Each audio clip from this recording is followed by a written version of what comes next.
Tik atvykus į Lisaboną reikėjo šiek tiek palaukti, nes čekinas į hostelį yra nuo 3 valandų, tai įsiregistravus buvo karšta, nelabai norėjau aš kažkur smarkiai po miestą vaikščioti, labai daug tyrinėti miesto, o visai prie pat buvo botanikos sodas Lisabonos, tad pagalvojau, jog būtent karštą dieną, karštą pavakarę, nes čekinas jau po 3, tai botanikos sode apie kokią 4, pusę 5 buvau, o pati geriausia vieta, kur praleisti vakarą, tad tikrai puikiai vieta, ne karšta,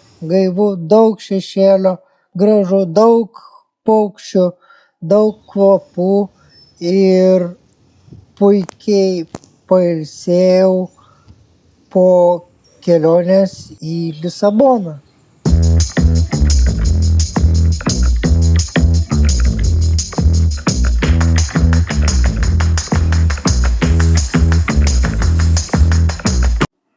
Po botanikos sodo pavalgius sėdau į tramvajų ir išlėkiau pasižiūrėti Praca do Comércio. Tai yra vieni svarbiausių Portugalijos vartų į pasaulį didžiųjų geografinių atradimų amžiuje.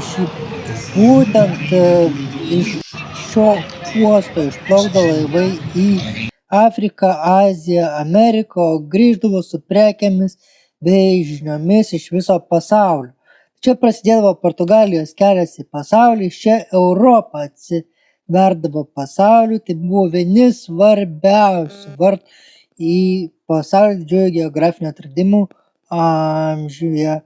Simboliškai čia Europa žengė į pasaulio vandenynus, o po to prie pat aikštėje futbolas, ar ne, Portugalijoje vakaras su futbolu ir miegoti.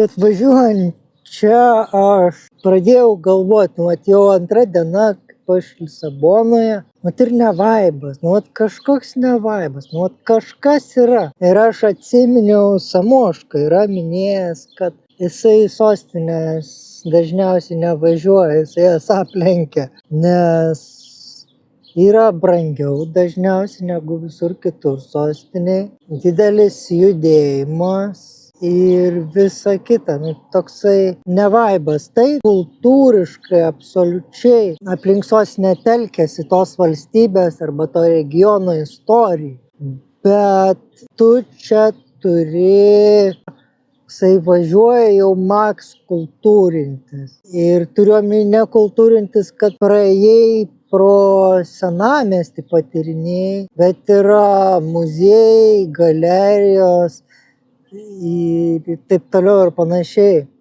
Ką aš šiandien ir darau iš tikrųjų. Tas toksai, aišku, čia gal ne vasarą reikia varyti, kad būtų galima tyrinėti, pasiklysti. Bet kiek aš keliavau, visur, man sostinės yra, ne vaibas. Tik tai realiai 2 valstybėse, ir ten, kur tikrai sugrįšiu, yra sostinės, yra Praha ir yra Roma.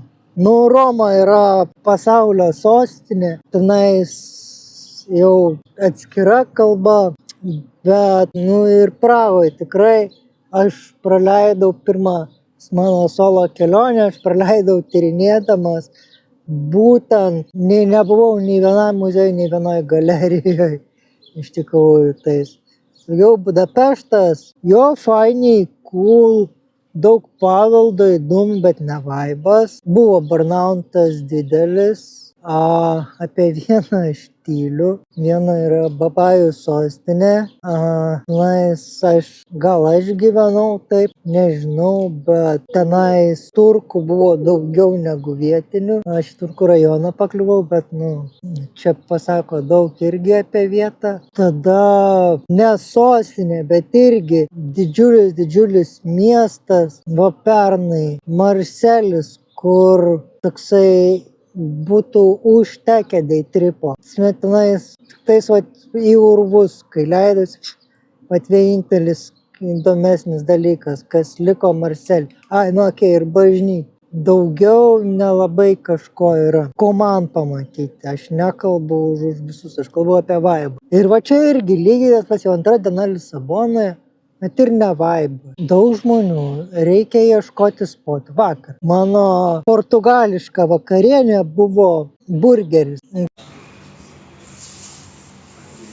Toksai neblogas, bet vidutinis. Nors įvertinimai geri buvo. Čia irgi dar dalykas, kad nebežinau per kur žiūrėti, nes kitur dabar jau nuo Google Mapsų įvertinimai netitinka tikrovės.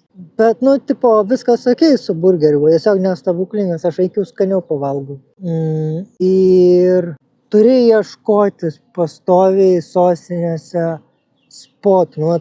Nes kodėl aš vakar nepavalgiau, nes aplinkui buvo tik tais šeimos restoranėlį. Ir taip, tenais rezervavus, nuėjus vakarės, norint turėti ultimate patirtį, kai tau negaila tenais užsisakyti visą kursą, negaila palikti apie 5 eurų tobulai. Bet aš ieškau, kur lokaliai nueit pavalgyti ne už 3 ar 5 eurų ir gauti ar neskanaus vietinio maisto. Ir kad nereikėtų rezervuoti, nes aš nežadu skambinti. Tai liko tik tais, pasižiūrėjau, yra spotas, einu burgerių. Nes jau norėjau valgyti, nes buvau be pietų. Tai sostinėje realiai yra tik tais, jeigu pasidarai ultimate kultūrinę programą, ką aš šiandien šiaip ir darausi. Tai yra visi muziejai, visos galerijos ir visa kita tai, kur tu leidi pinigus. Jeigu kitur tu eini kultūrinį vaibą pamatyti, aš Prahoje. Aš neatsimenu, savaitę 10 dienų praleidau. Ir aš nebuvau nei vienam muziejui, nei vienoje galerijoje. Ir netrukus po jo būtų įdomu pasižiūrėti, bet next time. Čia jau reikia nueiti į nacionalinį muziejų, į nacionalinę galeriją, tenais į tą nueiti pasižiūrėti, į tą nueiti pasižiūrėti. Tai yra toksai, pinigų leidimas. Tai nuvažiuoti reikia iki bet kurios spoto valandą laikos. Intravertam sostinė yra ne tas vaibas. Dar kitą kartą su persėdimu. Bet leiskitės su manim šiandieną toliau į kultūrinę programą. Tad eime į San Jeronimo vienuolyną. Tai vienas svarbiausių Lisabonos ir visos Portugalijos simbolių. Jį 16 amžiaus pradžioje pastatyti įsakė karalius Manuelis I, o statybai buvo skirti didžiuliai to meto valstybės ištekliai. Vienuolynas buvo skirtas Švento Jeronimo ordinui. Čia gyvenę vienuoliai meldėsi už Portugalijos jūreivių saugumą ir sėkmingumą sugrįžimą iš tolimų kelionių. Kartu vienuolynas tapo ir karališkosios valdžios ir šalies klestėjimo simboliu. Šiandien vienuolynas laikomas vienu gražiausių manuelinio architektūros stiliaus pavyzdžių pasaulyje. Jo fasadai išskirtinai pilni jūrinių simbolių ir kiekvienas elementas yra išskirtinis. Tai vienas svarbiausių Portugalijos istorijos paminklų ir lankomiausias kultūros paveldo objektas šalyje. Tai esu prie Monument of Discoveries, tai Portugalijos paminklo visiems didiesiems geografijos atradimams, keliautojams, ar ne? Ir čia yra apytiksliai ta vieta, iš kur istoriškai išplaukė Vaskas da Gama. Žinoma, kad jisai išplaukė būtent, kad už manęs matosi Jeronimo vienuolynas, būtent priešais vienuolynai, Težė upėje, ar ne, stovėjo Vasko da Gama laivas ir jisai greičiausiai naktį praleido būtent vienuolyne, melsdamasis, ar ne, prieš kelionę, ir būtent vienuolyne ir yra palaidotas Vaskas da Gama. Tai yra visiems didiesiems Portugalijos geografiniams atradimams, tai 20 amžiui 1960 pastatytas paminklas, o tenais jau maždaug yra Težė upės žiotis ir prasideda Atlanto vandenynas.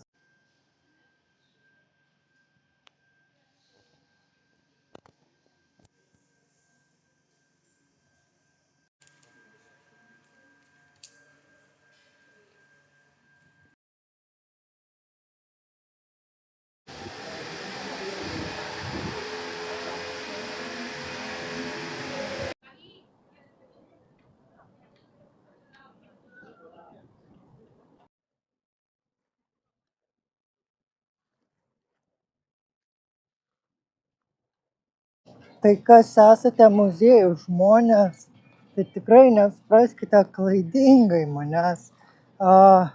Tikrai galima ir reikėtų lankant sostinę pasiimti Ultimate kultūrinę programą. Aš esu, matot, daugiau City Vibe žmogus, kuris pažįsta ne tiek per istoriją, tiek per muziejus, o per miesto vaibą, per miesto kultūrą, per kulinarinį paveldą valstybę. Bet aš visą laiką sakau, kad ypač lankantis sostinėse reikėtų pasiimti Nacionalinės bibliotekos ir katedros gerus turus, apsilankyti, kad matytumėt visą, sužinotumėt gal taip daugiau mažiau visą valstybės istoriją. Kas esate muziejų žmonės, tai tikrai verta yra čia vykti atskirai dėl muziejų ir tada City Vibe'as eina tik tais nuo vakarinė programa, nuo dieną visa programa eina muziejai, bet tada reikia pasiimti tą turisto pasą, City Pass Lisaboną, ar ne, bet ir reikia visos savaitės, ne 3 dienų. Nes su City Pass tu susimoki 100 eurų, bet į kainą įeina transportas ir muziejai, visi lankytiniai objektai nemokamai. Didžioji dalis visų turistinių objektų nemokamai arba bent jau už pusę kainos.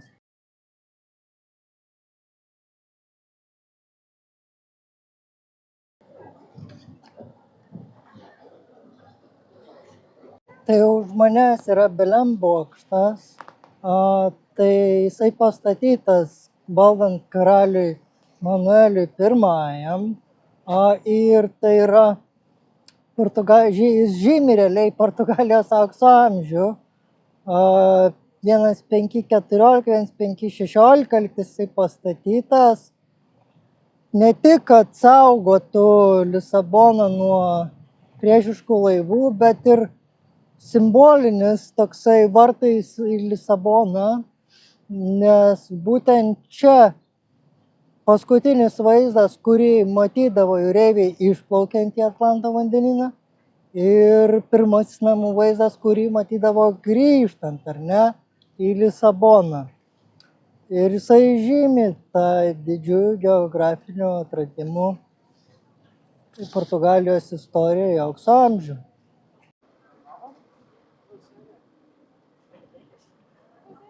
Dar vienas apie jūrinę kultūrą monumentas, tai yra Monumento Overseas Combat. Tai yra jūrų mūšiams ir visiems, kurie tame mūšiuose krito, tai yra modernus monumentas ar ne, nebe iš 15-16 amžiaus ir žinoma yra tradiciškai su koplyčia ir amžinąja ugnim visiem ar ne, kurie krito jūrų mūšiuose.